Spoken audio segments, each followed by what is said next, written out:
Kak Dika, lulusan fisika dari Universitas Indonesia, memiliki lebih dari 4 tahun pengalaman penelitian kuantitatif di UI dan ITB serta 8 tahun mengajar fisika dan matematika. Dengan latar belakang pendidikan yang kuat, Kak Dika telah membantu lebih dari 40 siswa sekolah menengah dan 10 mahasiswa UI serta ITB memahami matematika dan fisika. Oke, jadi kita akan ngebahas tentang konsep kesebangunan ya. Nah, konsep kesebangunan itu idenya adalah kita ingin membandingkan dua bangunan datar ya yang sudutnya itu sama besar gitu. Dan bangun datarnya itu harus segitiga ya. Jadi misalnya kan kalau ini tuh alfa, sudut alfa, di sini sudut beta gitu ya. Lalu di sini sudut gamma gitu. Dan kemudian kita punya bangun datar lain yang sudutnya itu sama tapi bisa aja dimensinya berbeda gitu ya. Jadi kita katakanlah dia kecil gitu. Nah, dan ya kita warnai dengan warna yang berbeda ya. Nah, jadi kita namakan bangun datar kita yang kecil ini sebagai PQR lah misalnya. PQR. Jadi ini P, ini Q, ini R gitu ya. Maka di sini kita bisa tahu bahwa meskipun bangun datar ini atau segitiga ini ukurannya berbeda ya, tapi kita pastikan bahwa ketiga sudut-sudutnya itu sama besar. Nah, dari sini kita bisa mendapatkan atau menggunakan konsep kesebangunan untuk mendapatkan sisi-sisi pada segitiga yang kita inginkan gitu. Jadi perbandingan yang dimaksud adalah misalkan kita mau membandingkan AC gitu. Nah, kita harus membandingkannya dengan sisi yang bersesuaian gitu. Jadi di depan sudut gamma ada sisi AC kan. Berarti di depan sudut gamma pada segitiga yang lebih kecil ada sisi PR. Jadi AC dibagi PR gitu ya. Nah, dibandingkan dengan sisi yang lain gitu. Misalnya saya mau ngambil BC misalnya. Nah, di depan sisi BC itu ada sudut alfa kan. Berarti di depan kita perbandingkan dengan di depan sudut alfa pada segitiga yang lebih kecil itu adalah IR gitu. Jadi IR. Nah, gitu. Nah, itu juga bisa berlaku kalau misalnya kita mau ngebandingin AB dengan PQ gitu ya. Karena kan di depan sudut beta adalah AB gitu ya. Dan PQ. AB dan PQ gitu.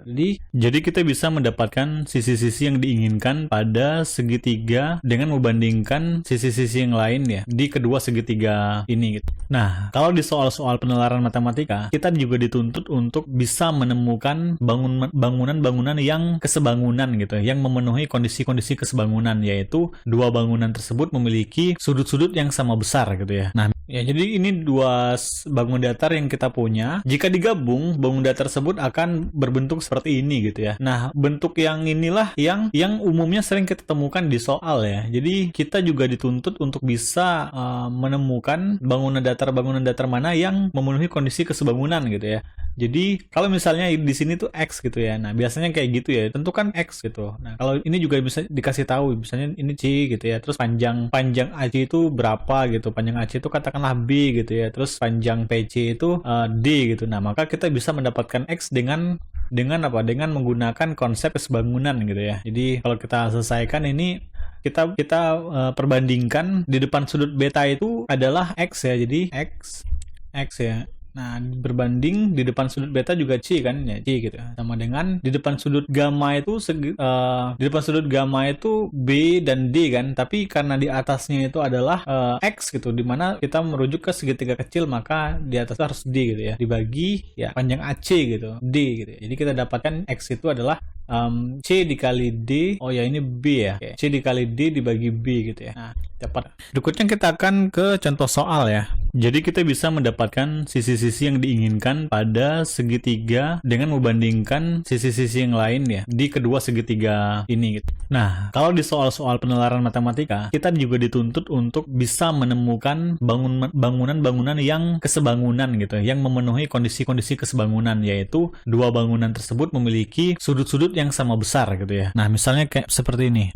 Misalnya seperti ini adalah dua bangun datar yang kita punya, tapi di dalam soal kita dituntut untuk melihat jadi misalnya ada dua bangun datar yang kita punya ya. Nah, di soal itu kita nggak dikasih dua bangun datar yang sudah terpisah gitu. Jadi kita biasanya dikasih soal bangun datar yang seperti ini ya. Nah, nanti kita juga dituntut untuk bisa menentukan bangunan datar mana yang kesebangunan gitu. Jadi dari sini kan kita udah tahu ya kalau segitiga ABC, segitiga besar ABC itu sudutnya itu adalah alfa, beta dan gamma kan. Nah, di sini kita punya PQ. Nah, di sini kan tadi ini kan gabungan ya PQR ya, tapi biasanya kita nggak dikasih tahu gitu ya. Jadi biasanya itu tentukan panjang PQ gitu. Jadi di sini kita juga harus tahu bahwa ini sudah jelas sudut beta ya, tapi di sini kita nggak tahu kan sudutnya berapa gitu. Nah, ya, jadi ini dua bangun datar yang kita punya. Jika digabung, bangun datar tersebut akan berbentuk seperti ini gitu ya. Nah, bentuk yang inilah yang umumnya sering kita temukan di soal ya. Jadi kita juga dituntut untuk bisa menemukan bangunan datar mana yang memenuhi kondisi kesebangunan gitu ya. Jadi kalau misalnya di sini tuh X gitu ya. Nah, biasanya kayak gitu ya. Tentukan X gitu. Nah, kalau ini juga bisa dikasih tahu, misalnya ini C gitu ya. Terus panjang AC itu berapa gitu. Panjang AC itu katakanlah B gitu ya. Terus panjang PC itu D gitu. Nah, maka kita bisa mendapatkan X dengan apa? Dengan menggunakan konsep kesebangunan gitu ya. Jadi kalau kita selesaikan ini kita perbandingkan di depan sudut beta itu adalah X ya. Jadi X ya. Nah, berbanding di depan sudut beta juga C kan, ya C gitu. Sama dengan di depan sudut gamma itu B dan D kan, tapi karena di atasnya itu adalah X gitu, dimana kita merujuk ke segitiga kecil, maka di atas harus D gitu ya, dibagi ya panjang AC gitu, D gitu ya. Jadi kita dapatkan X itu adalah C dikali D, oh ya ini B ya, C dikali D dibagi B gitu ya. Nah, dapat. Berikutnya kita akan ke contoh soal ya. Jadi kita bisa mendapatkan sisi-sisi yang diinginkan pada segitiga dengan membandingkan sisi-sisi yang lain ya di kedua segitiga ini gitu. Nah, kalau di soal-soal penalaran matematika, kita juga dituntut untuk bisa menemukan bangunan-bangunan yang kesebangunan gitu, yang memenuhi kondisi-kondisi kesebangunan, yaitu dua bangunan tersebut memiliki sudut-sudut yang sama besar gitu ya. Nah, ya jadi ini dua bangun datar yang kita punya. Jika digabung, bangun datar tersebut akan berbentuk seperti ini gitu ya. Nah, bentuk yang inilah yang umumnya sering kita temukan di soal ya. Jadi kita juga dituntut untuk bisa menemukan bangunan datar mana yang memenuhi kondisi kesebangunan gitu ya.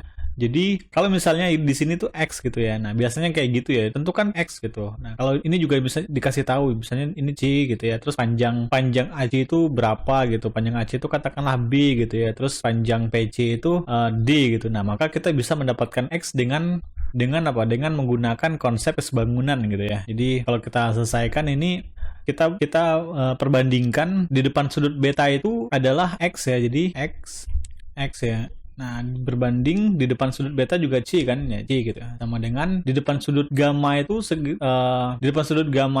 B dan D kan, tapi karena di atasnya itu adalah X gitu, dimana kita merujuk ke segitiga kecil, maka di atas harus D gitu ya, dibagi ya panjang AC gitu, D gitu ya. Jadi kita dapatkan X itu adalah C dikali D, oh ya ini B ya, C dikali D dibagi B gitu ya. Nah, dapat. Berikutnya kita akan ke contoh soal ya. Jadi kita bisa mendapatkan sisi-sisi yang diinginkan pada segitiga dengan membandingkan sisi-sisi yang lain ya di kedua segitiga ini gitu.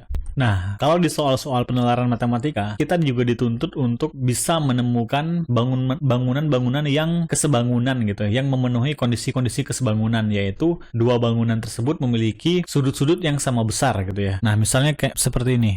Misalnya seperti ini adalah dua bangun datar yang kita punya, tapi di dalam soal kita dituntut untuk melihat jadi misalnya ada dua bangun datar yang kita punya ya. Nah, di soal itu kita nggak dikasih dua bangun datar yang sudah terpisah gitu ya. Jadi kita biasanya dikasih soal bangun datar yang seperti ini ya. Nah, nanti kita juga dituntut untuk bisa menentukan bangunan datar mana yang kesebangunan gitu. Jadi dari sini kan kita udah tahu ya kalau segitiga ABC, segitiga besar ABC itu sudutnya itu adalah alfa, beta dan gamma kan. Nah, di sini kita punya PQ. Nah, di sini kan tadi ini kan gabungan ya PQR ya, tapi biasanya kita nggak dikasih tahu gitu ya. Jadi dan biasanya itu tentukan panjang PQ gitu. Jadi di sini kita juga harus tahu bahwa ini sudah jelas sudut beta ya, tapi di sini kita nggak tahu kan sudutnya berapa gitu. Nah, ya, jadi ini dua bangun datar yang kita punya. Jika digabung, bangun datar tersebut akan berbentuk seperti ini gitu ya. Nah, bentuk yang inilah yang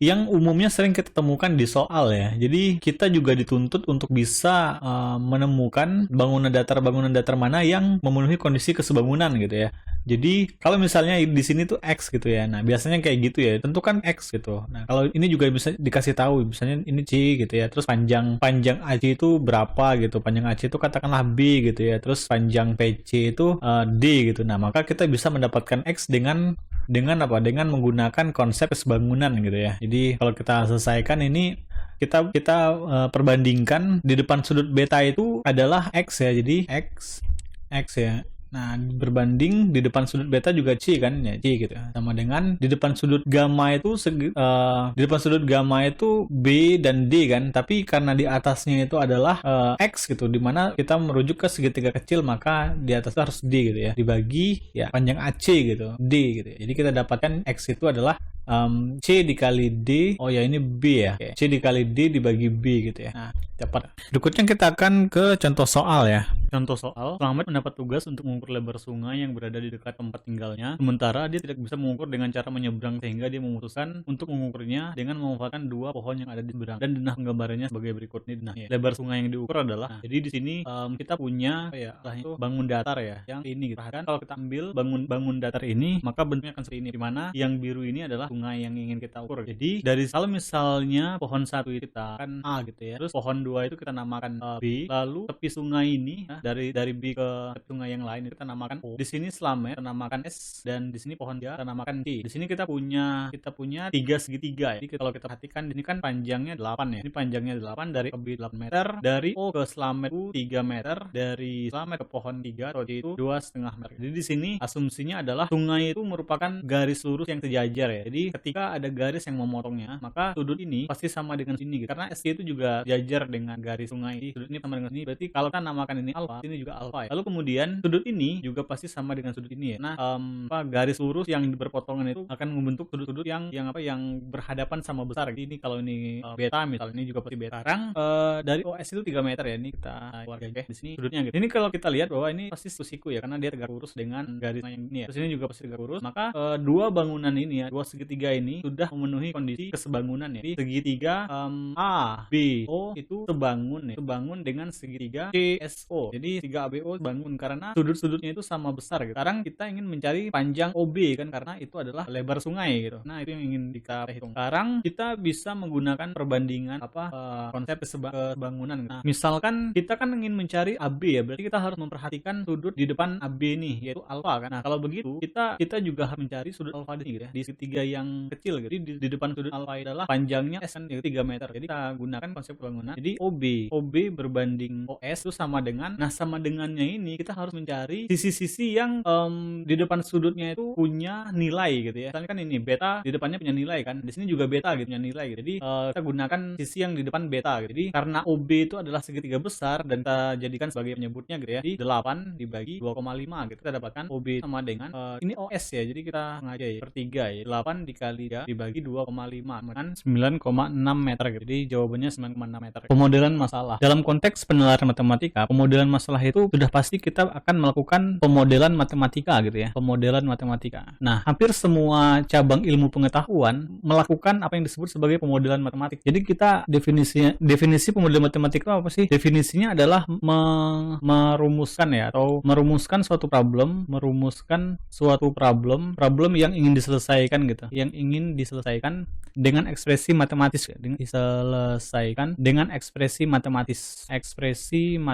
Nah, kita sebenarnya udah melakukan pemodelan masalah dari sejak kita pertama kali belajar matematika gitu. Ekspresi matematis. Misalnya Andi membeli 2 buku dan 1 pena seharga 20.000 gitu. Jadi kan kita biasanya langsung otomatis ya Andi 2 buku ditambah 1 pena gitu ya, sama dengan katakanlah 10.000 gitu. Nah, itu adalah bentuk ekspresi matematis gitu ya. Jadi kita membuat suatu cerita di masalah di kehidupan yang kita temui menjadi suatu ekspresi matematis gitu. Itu yang disebut sebagai pemodelan matematis, pemodelan masalah. Nah, sekarang kalau kita lihat contoh soal yang ada di modul, di sini kita punya 10 anak membentuk kelompok bermain yang masing-masing terdiri dari 4 anak dan 6 anak. Rata-rata usia kelompok 4 anak adalah 6 tahun dan kelompok 6 anak adalah 6,5 tahun. Jika suatu anak dari masing-masing kelompok ditukarkan, maka rata-rata usia kedua kelompok sama. Berapa tahun selisih usia kedua anak yang ditukarkan? Jadi di sini kita namakan saja kelompok A itu adalah anak yang 4 anak ya, 4 anak gitu ya. Nah, yang B itu adalah 6 anak gitu ya. Oke. Nah, rata-ratanya kan diberikan ya. Nah, rata-rata itu rumusnya adalah X sama dengan X bar ya, sama dengan total semua data dibagi dengan banyaknya data gitu ya. Nah, ini sebenarnya pemodelan masalah untuk menghitung rata-rata ya. Jadi, ini adalah ekspresi matematis dari rata-rata gitu. Nah, sekarang kita simbolkan. Jadi, ketika kita membuat pemodelan masalah, kita sebenarnya membuat simbol-simbol gitu sehingga kita bisa mengekspresikannya dalam model matematis gitu ya. Jadi rata-rata itu katakanlah XA gitu. Nah, XA bar. Jadi kan rata-rata kelompok A itu 6 tahun ya. Jadi 6 tahun gitu ya. Terus X bar B gitu ya. Jadi rata-rata kelompok B gitu itu 6,5 tahun gitu ya. Maka kalau kita lihat di sini, kalau kita kita analisis di rata-rata A gitu ya. Rata-rata A itu kan berarti sumasi dari jumlah umur 4 anak tersebut ya dibagi dengan 4 kan, karena banyak data di A itu adalah 4 anak. Nah, berarti XA itu XA bar tadi kan 6 tahun ya. Jadi 6 sama dengan sumasi dari XA itu ya. Sumasi dari XA ini adalah total semua anak di kelompok A ya. Total semua umur anak ya dibagi 4 gitu. Maka kita dapatkan total umur anak di kelompok A itu adalah 6 dikali 4 ya. 6 dikali 4 berarti total umur anak di kelompok A itu adalah 24. Ini kita simpan sebagai persamaan 1. Nah, selanjutnya kita analisis yang ini, yang B gitu. Yang B dengan prinsip yang sama, kita juga bisa bikin X bar B sama dengan total semua umur anak di kelompok B dibagi banyak anak di kelompok B, yaitu 6 ya. Nah, rata-rata di kelompok B itu adalah 6,5 tahun, lalu rata-rata sama dengan total umur anak di kelompok B dibagi 6. Jadi kita dapatkan total umur anak di kelompok B itu adalah 6,5 dikali 6 gitu ya. Jadi kita dapatkan total umur anak di kelompok B itu adalah 39 gitu. Nah, ini kita namakan persamaan 2. Kita tulis dulu ya, persamaan 1 tadi adalah total umur anak di kelompok A itu 24, terus total umur anak di kelompok B itu 39 gitu. Nah, sekarang jika satu anak dari masing-masing kelompok ditukarkan, maka rata-rata usia kedua kelompok sama. Jadi di sini tuh di kelompok A itu ada anak ditukarkan gitu ya. Jadi satu anak dari A, satu anak A diambil gitu. Dipindahin ke B gitu ya. Nah, kayak gitu. Dipindah ke B gitu ya. Pindah ke B, ke kelompok B gitu. Begitupun dengan yang di kelompok B gitu ya. Satu anak di kelompok di kelompok B itu, satu anak di kelompok B gimana di sini aja ya. Jadi satu anak di kelompok B, satu anak di B gitu ya. Anak B diambil pindah ke A gitu ya. Gitu. Pindah ke A. Nah, jadi dan ketika dipertukarkan rata-ratanya menjadi sama gitu. Jadi ketika dipertukarkan rata-ratanya menjadi sama, maka kita bisa kita tulis rata-rata A aksen itu maksudnya ketika anak B masuk ya, sama dengan rata-rata B aksen ya ketika anak A masuk gitu. Nah, jadi kan di sini ada satu anak yang dikurangi, yang keluar kan. Jadi sumasi total anak di kelompok A dikurang satu anak A yang keluar ditambah satu anak yang masuk dari B gitu. Enggak, dibagi dengan 4, tetap 4 kan, karena satu anak keluar tapi satu anak lagi masuk gitu ya. Dibagi 4 sama dengan, nah di B itu juga gitu. Total umur anak di kelompok B dikurang satu anak di kelompok B yang keluar ditambah satu anak di kelompok A yang masuk gitu. Itu dibagi dengan 6 gitu. Nah, dari sini kita bisa dapatkan sumasi XA itu kan total umur anak di kelompok A ya, dan itu hasilnya 24 kan. Jadi bisa kita tulis 24 dikurang A ditambah B dibagi 4 sama dengan 39. Total umur anak di kelompok B itu adalah 39 dikurang B ditambah A dibagi 6 gitu. Nah, ini bisa kita sederhanakan ya. Ini kalau kita ini jadi 2 ya, terus ini jadi 3 gitu ya. Sama-sama dibagi 2 gitu ya. Sama-sama dikali 2 gitu. Jadi dikali 2 kan ini 2 bagi 2 dibagi 4 kan habis gitu ya. Sisa 2 gitu kan. Nah, ini dikali 2 ini habis gitu ya. Nah, itu sisa 2 nih 3 gitu. Jadi kita dapatkan 24 dikurang A ditambah B per 2 gitu ya.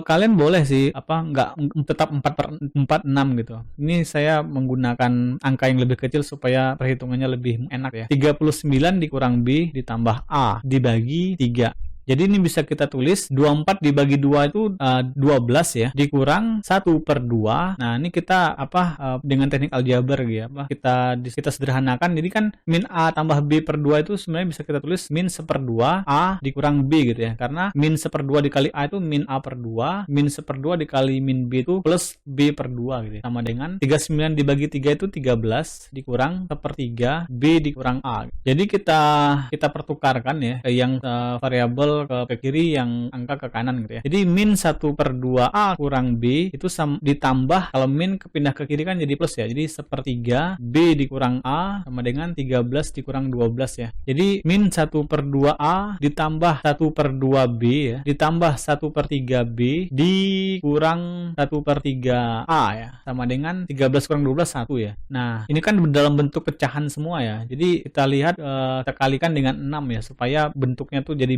enggak dalam bentuk pecahan. Jadi 6 dikali min setengah itu kan min 3A, ditambah 6 dikali setengah B itu berarti 3B, ditambah 6 dikali 1/3 B itu 2B, dikurang 6 dikali 1/3 A itu berarti 2A gitu ya, sama dengan 6 dikali 1 6. Jadi kita ini ya, kita jumlahkan aja. Jadi 5B dikurang 5A itu sama dengan 6. Kita keluarkan 5B dikurang A sama dengan 6. Berarti kita tulis lagi ya, 5B dikurang A sama dengan 6, berarti B dikurang A sama dengan 6/5 atau 1,2 gitu ya. Nah, B dan A ini kan sebenarnya satu anak di B, A itu adalah satu anak di A kan. Maka kita dapatkan bahwa selisih anak B dan anak A itu adalah 1,2 tahun gitu ya. Nah, jadi dengan pemodelan masalah kita bisa menyelesaikan problem-problem matematika lebih mudah. Jadi jawabannya A gitu ya. Nah, contoh kedua, kita punya persegi panjang, lebarnya diperbesar 12,5% dan panjangnya diperkecil 12,5%. Maka di sini kita punya beberapa pilihan, apakah luas baru lebih kecil daripada luas sebelumnya atau bagaimana gitu ya. Jadi kita bikin modelnya gitu. Nah, kita namakan mula-mula itu ya persegi panjangnya gini ya gitu ya. Jadi mula-mulanya persegi panjangnya itu panjangnya P gitu misalnya, lebarnya L gitu ya. Lalu diubah nih ukurannya gitu. Jadi sekarang itu lebarnya diperbesar ya. Jadi lebarnya itu diperbesar. Jadi ya gini ya. Jadi diperbesar, jadi lebarnya diperbesar berapa? Lebarnya diperbesar L ditambah 12,5% dari L gitu ya. Karena kan diperbesar ya. Diperbesar berarti diperbesar itu dari sebelumnya gitu ya. Jadi sementara itu panjangnya itu diperkecil. Jadi panjang mula-mula dikurang 12,5% dari panjang mula-mula gitu. Karena itu yang menguranginya gitu ya. Ini sekarang kita udah punya nih. Kita punya dua persegi panjang yang berbeda ukuran gitu ya. Sekarang kita analisis persegi panjang mula-mula gitu ya. Kalau misalnya luas persegi panjang itu kan panjang kali lebar ya, berarti luas mula-mula itu kita namakan L1 gitu. Jadi panjang kali lebar gitu ya. Terus keliling persegi panjang 1 itu berarti panjangnya kan ada 2 ya. Jadi 2 panjang ditambah 2 lebar gitu ya. Sekarang kita analisis juga di persegi panjang yang ukurannya udah berubah gitu ya. Jadi luas persegi panjang yang kedua itu adalah panjang yang baru. Jadi panjang dikurang 12,5% dari panjang dikali lebar ditambah 12,5% dari lebar gitu ya. Jadi kita pindahkan aja ke bawah ya. Nah, di sini aja. Nah, kita butuh ruang yang lebih banyak dikali lebar ditambah 12,5% L gitu ya. Oke, nah ini kita butuh keterampilan aljabar ya. Jadi di sini kan ada panjang kan. Jadi bisa kita tulis P1 dikurang 12,5% gitu ya. Karena kan panjang dikali 1 panjang dikali 12,5% kan panjang dikali. Di sini juga ada lebar kan. Jadi lebar 1 ditambah 12,5% gitu. Nah, ini kan perkalian semua kan. Ini perkalian gitu ya. Jadi kita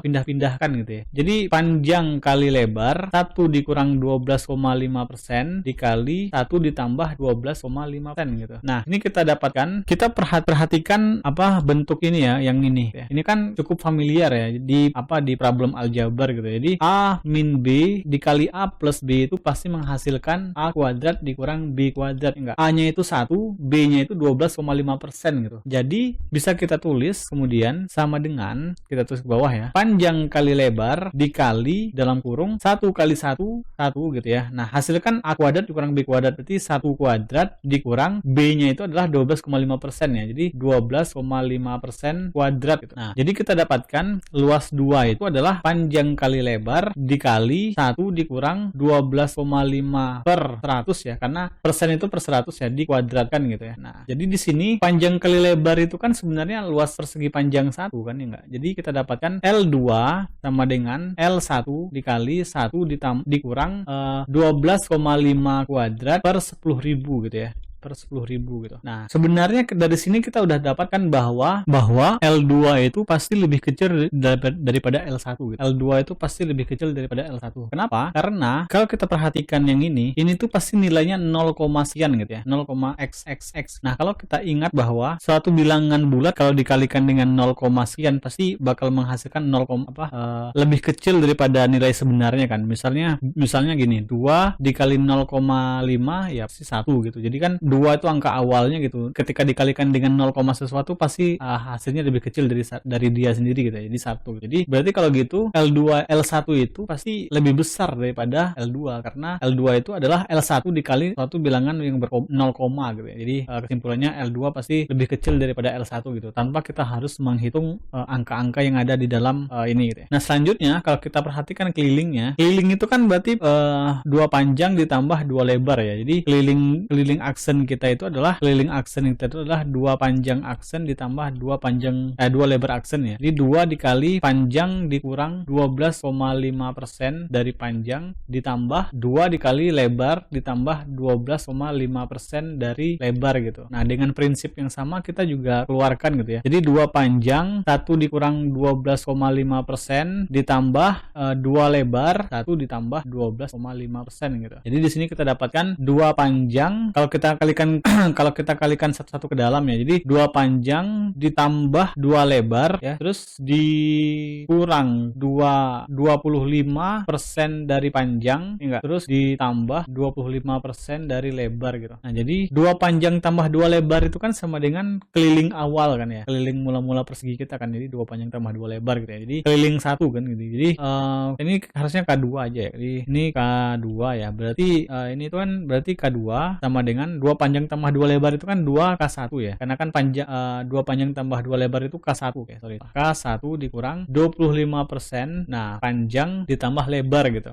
Nah, di sini kita nggak bisa memutuskan apa-apa ya, karena kita nggak tahu nilai panjang tambah lebar gitu. Jadi bisa aja kesimpulannya itu bisa aja bahwa K2 itu besar dari K1 atau bisa aja K2 itu kecil dari K1 gitu. Nah, jadi kesimpulan yang pasti bisa kita ketahui adalah luas 2 itu pasti lebih kecil daripada luas 1 gitu. Jadi jawabannya luas persegi panjang baru lebih kecil daripada luas persegi panjang semula gitu ya. Jadi jawabannya D gitu ya. Berikutnya aplikasi konsep geometri. Nah, aplikasi konsep geometri ini pada konteks penalaran matematika itu kita menggunakan seluruh pengetahuan geometri ya untuk menjawab problem-problem di subtes penalaran matematika gitu ya. Jadi menggunakan seluruh pengetahuan geometri gitu. Seluruh pengetahuan geometri gitu ya. Nah, apa sih ya kita bisa aja pengetahuan bangun datar gitu ya. Bangun datar dan bangun ruang gitu ya. Dan bangun ruang. Lalu kita juga bisa aja menggunakan analisis kesebangunan gitu ya. Kesebangunan kita bisa menggunakan analisis trigonometri gitu, trigonometri dan sebagainya. Nah, di sini kita punya suatu bentuk geometri ya, yaitu semacam tabung kapsul ya. Jadi di sini tuh ada setengah lingkaran ya atau setengah bola. Di sini juga setengah bola gitu kan. Nah, sekarang kita mau menentukan mana yang pernyataan yang benar gitu ya. Dari pernyataan berikut yang benar ada sebanyak jika sisi selimut kapsul dibuat dari plat besi dengan ukuran panjang 100 cm, maka sisi lebar platnya minimal 251,2 cm. Nah, di sini kita mau melihat lebarnya apakah benar 251 atau enggak. Jadi sisi selimut pada kapsul ini kan kalau kita lihat ya, kita ambil aja tabungnya dulu gitu ya. Tabung itu kan sebenarnya bisa kita hitung bisa kita buat I kali D itu adalah 3,14 dikali 40 gitu ya. Jadi sama dengan 125,6 cm gitu. Jadi kalau misalnya ukuran dari kapsul kita itu adalah seperti ini gitu. Jadi luas selimut tabungnya itu 125,6 cm gitu. Nah, di sini kan dia ngomongin lebar plat ya. Jadi lebar platnya itu ya 125,6 gitu ya, bukan 251. Jadi bukan minimal gitu ya. Jadi jawaban ini pernyataan satu salah gitu. Nah, sekarang luas permukaan kapsul berapa gitu. Oke. Kita udah tahu bahwa luas permukaan kapsul itu adalah jadi untuk mengecek pernyataan bola gitu. Nah, luas tabung itu luas tabung yang ini ya, yang enggak ada penutupnya gitu ya. Jadi luas selimut badannya aja gitu. Nah, luas selimut tabung itu adalah PD dikali dengan panjangnya gitu, dikali dengan panjangnya ditambah 4 pi r kuadrat, karena luas bola itu 4 pi r kuadrat. Nah, jadi PD tadi kan sebenarnya udah kita hitung ya. Jadi 125,6 dikali panjangnya itu adalah 100 cm, 100 ditambah 4 dikali 3,14 dikali jari-jarinya itu 20 cm ya, 20 cm kuadrat. Nah, ini hasilnya sama dengan 17.584. Nah, kita temukan bahwa luas